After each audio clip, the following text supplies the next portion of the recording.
प्राचीन समय में विद्यार्थी गुरुकुल में रहकर ही पढ़ा करते थे। बच्चे को शिक्षा ग्रहण करने के लिए गुरुकुल में भेजा जाता था। बच्चे गुरुकुल में गुरु के सानिध्य में आश्रम की देखभाल किया करते थे और अध्ययन भी किया करते थे। वरदराज को भी सभी की तरह गुरुकुल भेज दिया गया। वहां आश्रम में अपने साथियों के साथ घुलने मिलने लगा, लेकिन वह पढ़ने में बहुत ही कमजोर था। गुरुजी की कोई भी बात उसके बहुत कम समझ में आती थी। इस कारण सभी के बीच वह उपहास का कारण बनता है। उसके सारे साथी अगली कक्षा में चले गए, लेकिन वो आगे नहीं बढ़ पाया। गुरुजी जी ने भी आखिर हार मानकर उसे बोला, बेटा वरदराज, मैंने सारे प्रयास करके देख लिए हैं। अब यही उचित होगा कि तुम यहाँ अपना समय बर्बाद मत करो। अपने घर चले जाओ और घर वालों की काम में मदद करो। वरदराज ने भी सोचा कि शायद विद्या मेरी किस्मत में नहीं है, और भारी मन से गुरुकुल से घर के लिए निकल गया। दोपहर का समय था। रास्ते में उसे प्यास लगने लगी। इधर उधर देखने पर उसने पाया कि थोड़ी दूर पर ही कुछ महिलाएं कुएं से पानी भर रही थी।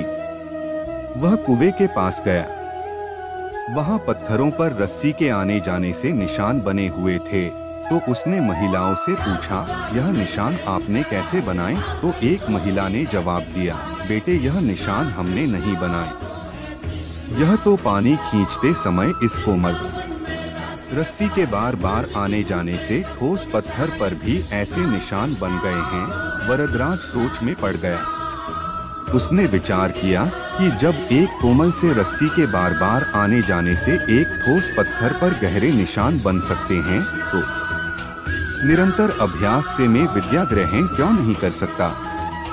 वरदराज ढेर सारे उत्साह के साथ वापस गुरुकुल आया और अथक कड़ी मेहनत की। गुरुजी ने भी खुश होकर भरपूर सहयोग किया। कुछ ही सालों बाद यही मंदबुद्धि बालक वरदराज आगे चलकर संस्कृत व्याकरण का महान विद्वान बना, जिसने लघु सिद्धांत कौमुदी, मध्य सिद्धांत कौमुदी, सार सिद्धांत कौमुदी, गीर्वाण पद्मंजरी की रचना की।